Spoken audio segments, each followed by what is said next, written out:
नमस्कार। MSD 6 में समकालीन कविता का शिल्प पक्ष के अंतर्गत आज हम बिंब और प्रतीक की बात करेंगे। तो समकालीन कविता में बिंब, प्रतीक और मिथक तीनों की स्थिति मिलकर भी कोई सृजनात्मक वैशिष्ट्य पैदा नहीं कर सकती। नई कविता ने दमकते खनकते बिंब, प्रतीक, मिथक दिए थे और उनमें हमारे परंपरा की जातीय स्मृति जीवंतता से धड़कती थी। ये जातीय धड़कन समकालीन कविता में मंद हो गई। मैंने समकालीन कविता में ये इन सारी चीज़ों पर बहुत ज़्यादा ध्यान नहीं दिया गया। जैसा कि बताया कि जो जितने भी अलंकारिक पक्ष होते हैं, जितने भी काव्य के साहित्यिक पक्ष होते हैं, उन सब पर समकालीन कविता में कम ध्यान दिया गया है। धीमी नब्ज निश्चय ही किसी खतरनाक बीमारी के सूचक है। मिथक और बिंब, प्रतीक, चेतना का सार्थक प्रयोग के अभाव में समकालीन कविता की सपाट यानी ब्यौरा वर्णन, विवरण, वक्तव्यबाजी के बड़बोलेपन का शिकार हो गए। ऐसा नहीं है कि यहाँ प्रतीक, बिंब नहीं है, पर आम आदमी की रोज़मर्रा की ज़िंदगी में खोए हुए हैं। जैसे केदारनाथ सिंह की कविता बैल में बैल उस असहाय आदमी का प्रतीक है जो दूसरों के द्वारा हाँका जाता है। वह एक ऐसा जानवर है जो दिन भर भूसे के बारे में सोचता है और रात भर ईश्वर के बारे में। यानी यहाँ पर उन्होंने एक असहाय आदमी को की प्रतीति को दर्शाया। यानी एक असहाय व्यक्ति जो है सिर्फ भोजन के बारे में सोचता रहता है, इससे बाहर की बातें वो नहीं सोच पाता। समकालीन कविता में सभी कवियों ने अपने अपने बिंब प्रतीक हैं, सभी के अपने अपने बिंब प्रतीक हैं। सर्वेश्वर ने जंगल, आग, कानून, नदी, लोकतंत्र, तेंदुआ, चट्टाने, न जाने कितने नए प्रतीक निर्मित किए। यही काम धूमिल ने किया। सर्वेश्वर ने जंगल, इतिहास, चेतना धूमिल में, जंगल अव्यवस्था में और जगूड़ी की कविता में जंगल अराजकता का प्रतीक है। अर्थ की नई चमक उसमें कौंधती है, किंतु लगातार पुनरावृत्ति और सदैव उसमें नए अर्थ भरने की चेष्टा इस समर्थ प्रतीक की को निरर्थकता के कुएं में धकेल देती है। यानी वो क्या कहते हैं कि एक अव्यवस्था की स्थिति, जंगल की अराजकता की स्थिति, यानी अराजकता की स्थिति है। जंगल में कोई चीज़ व्यवस्थित नहीं होती है तो वहाँ अराजकता फैलती है। उसकी और इसी तरीके से जो चीज़ें इस समय में है उसमें पूरा जो है जंगल राज है, जहाँ जो जिस व्यक्ति का जो मन आ रहा है वो कर रहा है, कोई उस पर अंकुश लगाने वाला नहीं। यानी उन्होंने इस चीज़ को प्रस्तुत किया है। ऐतिहासिक पौराणिक मिथकों का समकालीन कविता ने सार्थक उपयोग किया है। इतिहास के पात्र भी मिथक के रूप में आए। मिथकों के इस ढंग के मिथक यानी काल्पनिक चित्रण प्रयोग में जातीय अस्मिता और वर्तमान स्थितियों के बीच रचनात्मक संवाद कायम किया है। श्रीकांत वर्मा की जल सागर, धर्मवीर भारती की सपना, अभी भी विजयदेव नारायण शाही की सारणी में इतिहास प्रसिद्ध विजेताओं के नाम लगातार कौंधते हैं। श्रीकांत वर्मा का मगध इस क्षेत्र की एक बड़ी रचनात्मक उपलब्धि है। विजेता केवल अशोक लौट रहा है, केवल अशोक लौट रहा है। यानी एक युद्ध के लिए जब जाते हैं तो बहुत सारे लोग साथ में जाते हैं, लेकिन जितने खास लोग गए थे उनमें से सिर्फ अशोक लौट रहा है और सब कलिंग का पता पूछ रहे हैं। और सब क्या पूछ रहे हैं? कलिंग के बारे में पूछने में लगे हुए हैं लोगों को। अब जहाँ युद्ध के लिए गए थे वहाँ की कोई जानकारी, किसी विशेष चीज़ में कोई विशेष रुचि नहीं है। केवल अशोक सिर झुकाए और सब विजेता की तरह चल रहे हैं।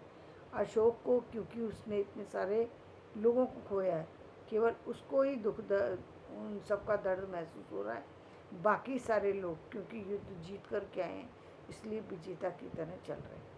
तो यानी एक स्थिति को ये स्थिति जो है प्रस्तुत करती है कि जब व्यक्ति, बहुत सारे जो व्यक्ति कहीं ना कहीं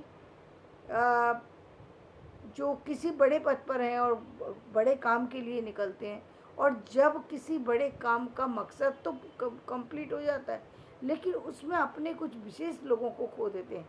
जैसे अभी हम बात करते हैं जब स्वतंत्रता की लड़ाई हुई, उसमें न जाने कितने भारतीय ऐसे लोग हैं जिन लोगों का आज नाम तक नहीं लिया जाता और वो लोग कहीं खो गए।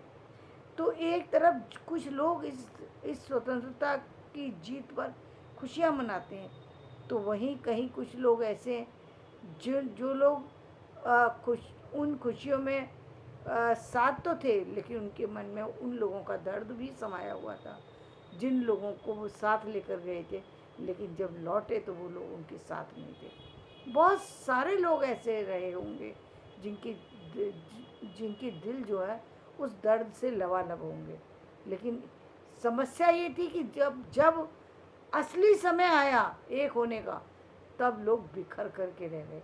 ये एक बड़ी दुर्भाग्यपूर्ण घटना होती है। इसी तरीके से परिवारों के बारे में भी स्थिति होती है। जब परिवार संपन्नता की ओर जा रहा होता है, तब परिवार को सोचना चाहिए कि वो आगे बढ़ रहा है, तो बहुत सारी चीज़ें आक्रामक चीज़ें होंगी जो उस परिवार को डिस्टर्ब करना चाहेंगी। ये परिवार के सभी लोगों का कर्तव्य है कि वो उस चीज़ को एक रहने दें, अपने परिवार को बिखरने ना दें। लेकिन जब लोग अपने अपने निजी स्वार्थों में लग जाते हैं, तो एक फलता फूलता परिवार उसी तरीके से बिखर जाता है जैसे कभी भारत बिखर करके रह गया। और वो लोग जिन्होंने अपने लोगों को खोया, या जो लोग अपने साथ में लेकर लोगों को लड़ने गए थे और उनको खो कर के आए थे, चाहे उस समय उनके लिए न वो हिंदू थे न वो मुसलमान थे, वो सिर्फ भारतीय थे। उनका दर्द उनके सीने में समाया हुआ था, उनकी आंखों में सिर्फ वही आंसू थे, लेकिन लोग सिर्फ अपने स्वार्थ की बट्टी पर अपनी अपनी जो है वो तकदीरों के तकदीरों को लिख रहे थे।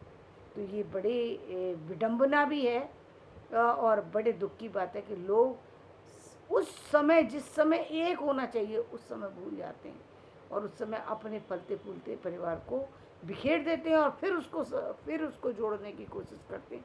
तो कितना लंबा समय लगता है, कितनी चीज़ें बर्बाद होती हैं, इस चीज़ का ध्यान लोगों को नहीं जाता। खैर, तो यहाँ पर मैंने अशोक की बात से इस बात को कहा, तो मैं अपना वीडियो यहीं समाप्त करती हूँ। और समझने वाली बात ये है कि जीवन में जो समकालीन रचना लिखी गई है उसमें बहुत सारी सी चीज़ें जो हैं वो बिल्कुल जो है यथार्थ से जुड़ी हुई चीज़ें हैं, जहाँ पर सारी जो जो कहते हैं ना क्वालिटी जो है ठीक है, बाहरी व्यक्तित्व तो काम करता है, निश्चित रूप से काम करता है, क्योंकि पहले व्यक्ति बाहर को ही देखता है, बाहर की चीज़ों को ही पहले देखता है व्यक्ति।